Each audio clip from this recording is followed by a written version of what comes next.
Fala, gente amiga, tudo bem? Eu sou Carlos Lose e esta é a Batata Espacial, o seu site de cultura nerd e de cultura em geral na internet. Hoje vamos falar de cinema, tá? Hoje eu quero conversar com vocês sobre uma coisa muito especial, uma coisa que é considerada uma lenda na história do cinema brasileiro, tá? Aproveitar, né, que esse filme ele foi exibido na sessão Classiquíssimos, né, do Estação Net Rio, né? Infelizmente com uma cópia que deixou muito a desejar, uma cópia que cortou os 15 minutos finais do filme, uma cópia que estava com a música desincronizada, né, do filme também, o filme é mudo, tá? Infelizmente acabou acontecendo isso, tá? Mas aproveitar a deixa, né, para a gente conversar sobre esse filme aqui, que é um filme que eu já deveria ter feito um vídeo há muito tempo. Eu acho que eu já fiz até um texto que está na Batata Espacial sobre ele, tá? Mas se trata do Limite, né, do Mário Peixoto, tá? Um filme que foi feito em 1931, mudo, como eu já falei para vocês, tá? Um filme que na época não causou boa impressão, porque era uma coisa muito de difícil compreensão, né, naquela época, né, para um público que gosta de consumir cinema, né, mais como entretenimento, né, não é um filme que vai encaixar na cabeça das pessoas muito facilmente, né? Até porque quando você vai ao cinema você gosta de ver uma história bem contada, você gosta de ver personagens sendo construídos, coisa e tal, né? E em Limite nada disso é importante, tá? Esse filme ele é considerado, como eu já falei para vocês, uma lenda, né, na história do cinema brasileiro, né? Um filme que muitos consideram o filme mais importante, né, da história do cinema brasileiro de todos os tempos, tá? E aí, para a gente poder conversar sobre isso, né, a gente precisa aqui falar algumas coisas, né, para poder ficar bem claro por que o Limite tem essa característica, né? Primeira coisa, né, ele não é um filme com uma estrutura narrativa tradicional, como eu falei para vocês, uma história que tem um desenvolvimento, um desenrolar, um começo, um meio e um fim, que tem personagens, que tem protagonistas, que tem antagonistas. O filme não é nada disso. O filme, na verdade, ele se compõe muito mais de uma associação metafórica de imagens, tá? O Cacá Diegues, né, no documentário do Sérgio Machado, Onde a Terra Acaba, eu acho que ele usa uma fala que dá muita propriedade, tá, ao que teria, ao que é limite, né, no caso, né? Ele fala que a impressão que dá quando se vê limite é o que esse seria mais ou menos o rumo, né, que o cinema mudo teria tomado caso, entendeu, o cinema falado não tivesse chegado, né, no caso, né? Ou então que o nível de sofisticação do cinema mudo seria bem maior, né, com o que você vê em Limite, né? Mas isso acabou não acontecendo por causa do advento do cinema falado, né? Mas vamos lá, vamos conversar um pouquinho sobre isso. Primeiro a gente tem que falar um pouco sobre Mário Peixoto, né? Mário Peixoto era um rapaz muito tímido, um rapaz muito retraído. Ele estudou na Inglaterra quando era novo, né? Ele não gostou da vida na Inglaterra, ele voltou para o Brasil, né, para o convívio dos seus parentes mais próximos. Ele era uma pessoa muito chegada à avó. Ele estudou no Colégio Zacaria, aqui no Catete, na cidade do Rio de Janeiro, né? E o que acontece? Ele tinha uma série de amigos nesse colégio, né? Que eram o Otávio de Faria, o Plínio Susequim Rocha, que mais tarde fundariam um clube, né? Um cineclube, né? No caso, um clube de cinema chamado Chaplin Club, né? E eles editaram um jornalzinho chamado Fã, que teve 9 números, ali mais ou menos para os idos de 1929 e 1930. Eles eram os caras que discutiam, entendeu, cinema de forma teórica, né? Os amigos, né, próximos do Mário Peixoto que discutiam cinema de forma teórica. Ao mesmo tempo, o Mário Peixoto ele também tinha contato com as pessoas que metiam a mão na massa e faziam filmes mesmo. Ele tinha uma certa proximidade, né? Uma certa proximidade, né? Com Ademar Gonzaga, com Humberto Mauro, né, com a família Schnorr, no caso, né, que eram pessoas que estavam ligadas a essa arte cinematográfica de alguma forma, né, feita da forma prática. Com esse círculo de amigos que discutiam o filme teoricamente, discutiam o cinema e faziam o cinema de forma prática mesmo, né, ele vai escrever um roteiro, tá? Ele vai escrever um roteiro sobre o limite, tá? Vai entregar esse roteiro para o Humberto Mauro e o Ademar Gonzaga, e a resposta dos dois foi unânime, né? Somente a pessoa que escreveu o roteiro poderia dirigir aquele roteiro, né, no caso, né, que na época era chamado de cenário, né? Ou seja, a impressão que dá é que os caras não entenderam muito bem a ideia do Mário Peixoto e o clima da coisa. E o que é limite exatamente, né? O que é essa associação metafórica de imagens? Reza a lenda, né, que o Mário Peixoto estava em Paris, ele teve uma briga muito forte com o pai dele, e ele estava andando pela rua depois dessa briga, ele passou tipo assim por um jornaleiro e viu a capa de uma revista francesa chamada Vous, tá? Que aparecia o rosto de uma mulher olhando fixamente para a pessoa que estava olhando a capa da revista, né? E na frente dela tinham duas mãos masculinas algemadas. Imediatamente ele vai imaginar, né, uma mulher boiando num mar de fogo, presa, se segurando numa madeira, e ele não entendeu o porquê daquilo, o porquê que aquilo aconteceu. E aí ele se incumbiu de escrever o roteiro tentando ligar essa imagem inicial a essa imagem final, né? E qual seria o tema principal, né, do limite? Como essas imagens estariam ligadas a exatamente o que, né, no caso, né? Aí é que é coisa que é interessante, porque ele era um rapaz de 22 anos, escrevendo ali na década de 30, num meio cultural, vamos dizer assim, incipiente, apesar desse não ser o termo correto, né? O termo correto. O cinema no Brasil, obviamente, não estava muito desenvolvido naquela época. Até hoje ele tem problemas, né, de desenvolvimento, ele enfrenta uma série de dificuldades, né? E o que vai acontecer? Ele vai criar uma alegoria, entendeu, da limitação humana perante o universo. É aquela velha discussão entre possibilismo e determinismo, né? Até que ponto o homem, com seu raciocínio, né, com toda a sua visão de mundo, o seu raciocínio, ele pode conquistar a natureza, conquistar o universo e usar a natureza ao seu bel prazer, até que ponto existe o possibilismo disso, né? E até que ponto a natureza e o universo é inalcançável para o ser humano, até que ponto ela impõe um limite para o ser humano, né?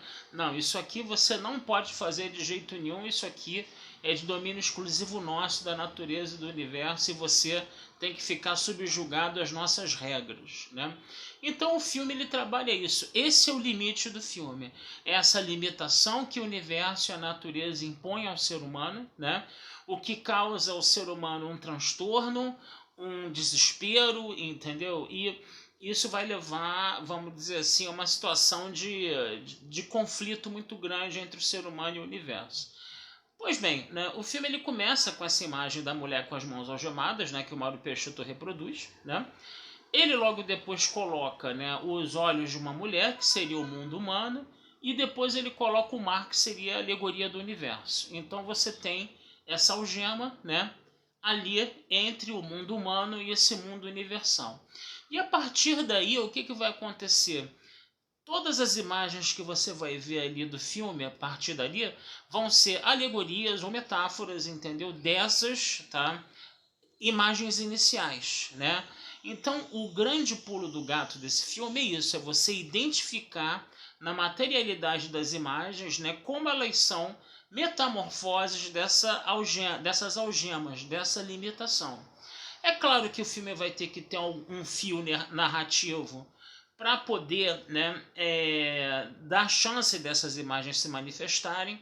E ele imagina uma situação de 3 náufragos, né, 2 mulheres e um homem, né, num barquinho a remo, né, em alto mar, né, o mar se comportando de forma ameaçadora perante eles, né, eles representam o humano e o mar representa o universo. o mar se agitando gradativamente para virar aquele barco, entendeu?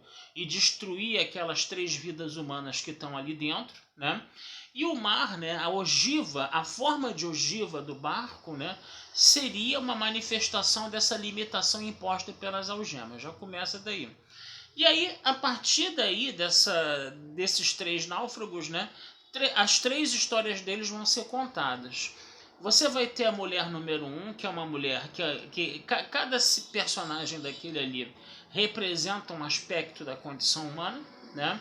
Essa mulher número 1, ela vai ser a que mais resiste, né, a esses avanços da natureza e do universo contra o humano.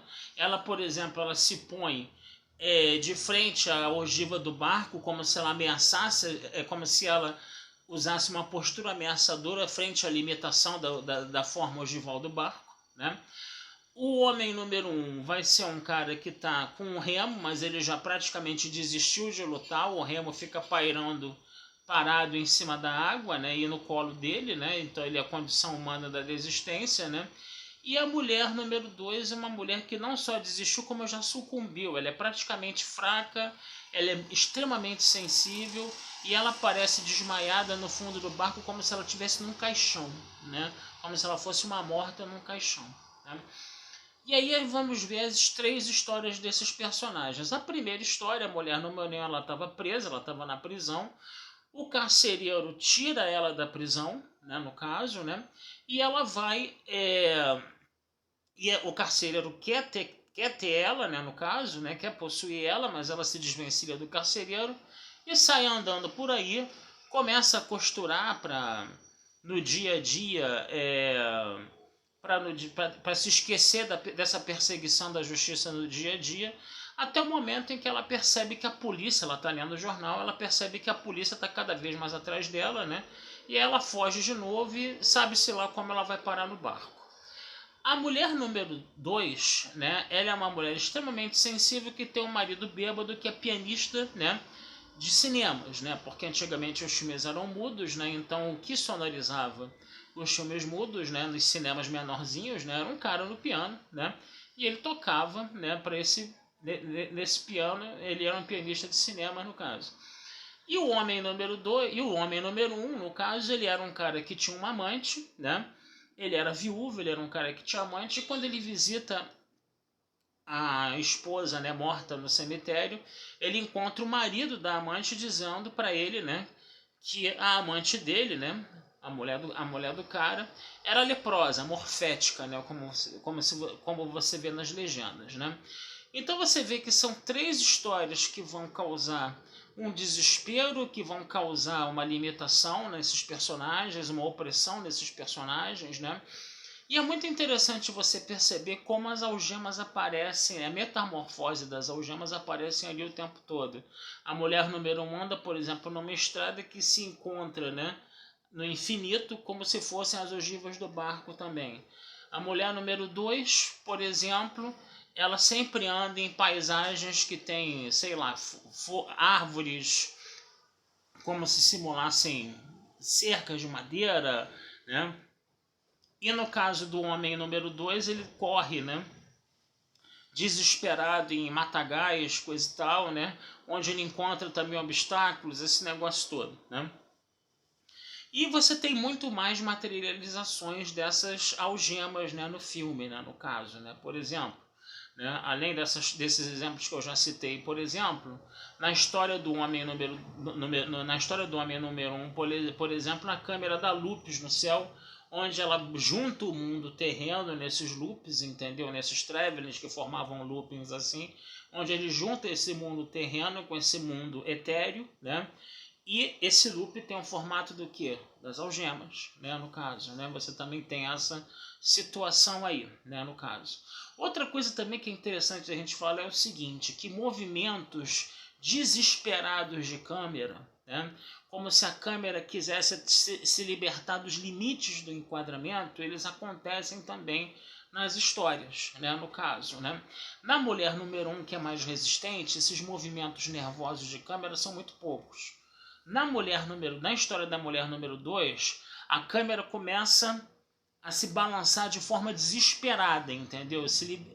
Tentando se libertar dos limites, onde você vê que esse movimento brusco de câmera tá mostrando o estado de desespero de cada personagem.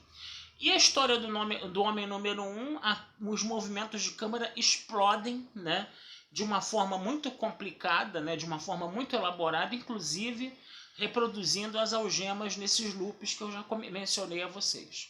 Outra coisa que é importante da gente falar também, né, é que quando você tem esses personagens no barco, né, você foca os cabelos deles despenteados. Ou seja, eles são estruturas humanas, organizadas, né?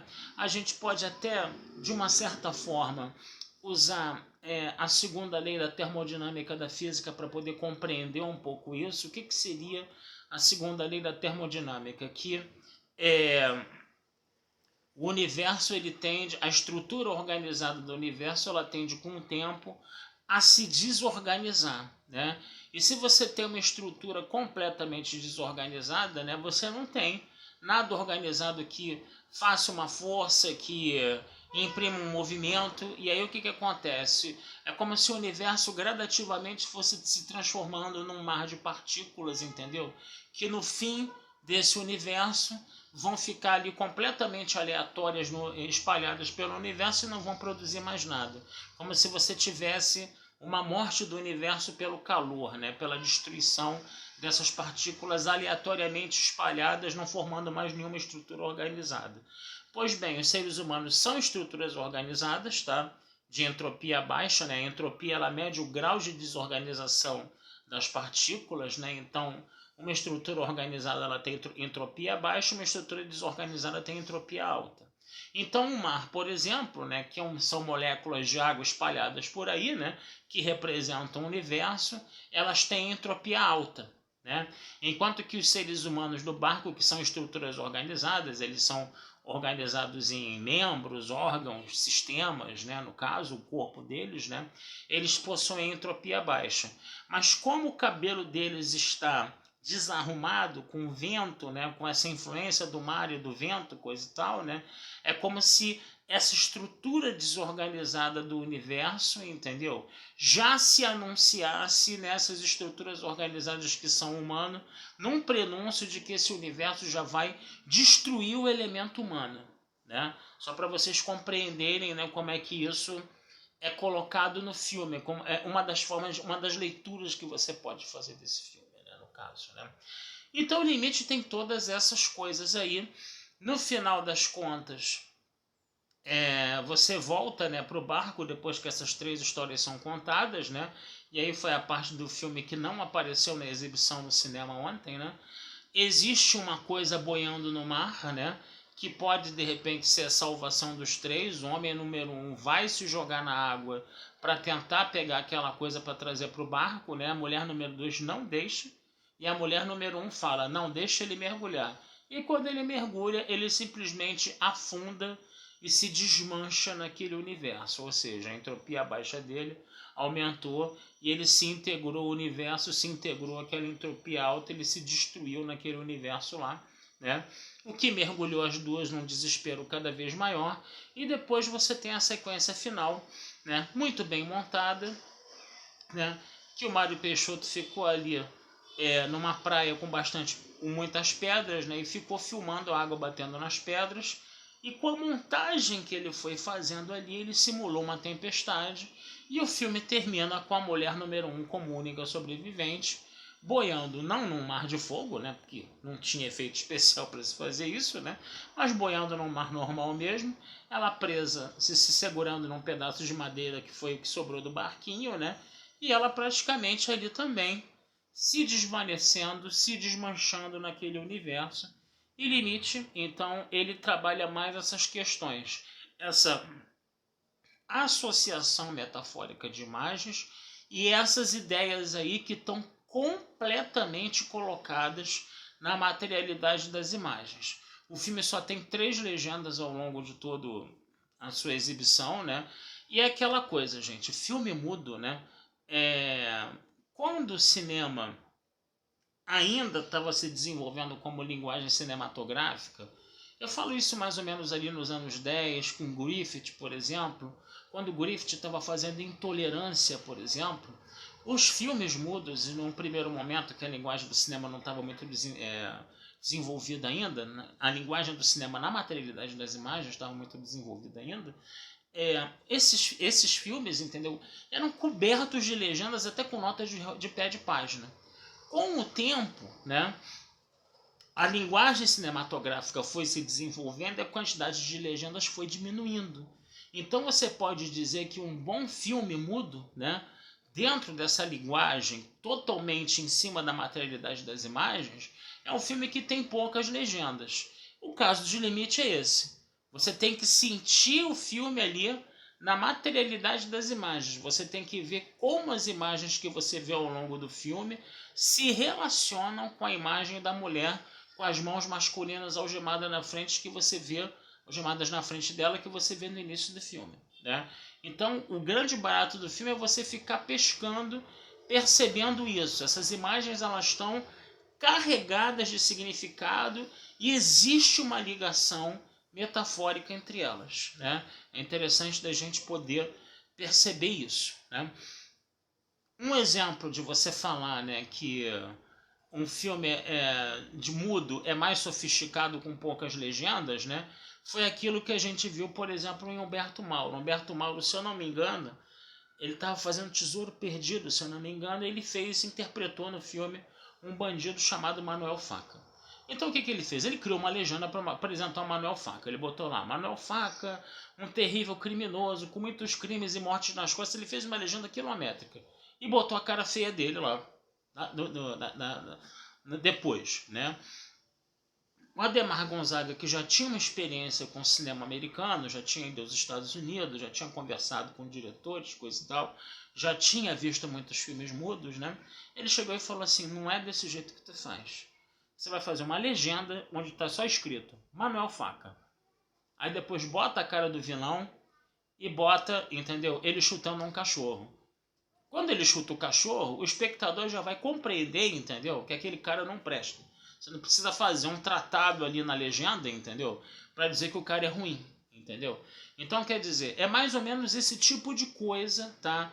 Que o cinema mudo foi se desenvolvendo enquanto linguagem.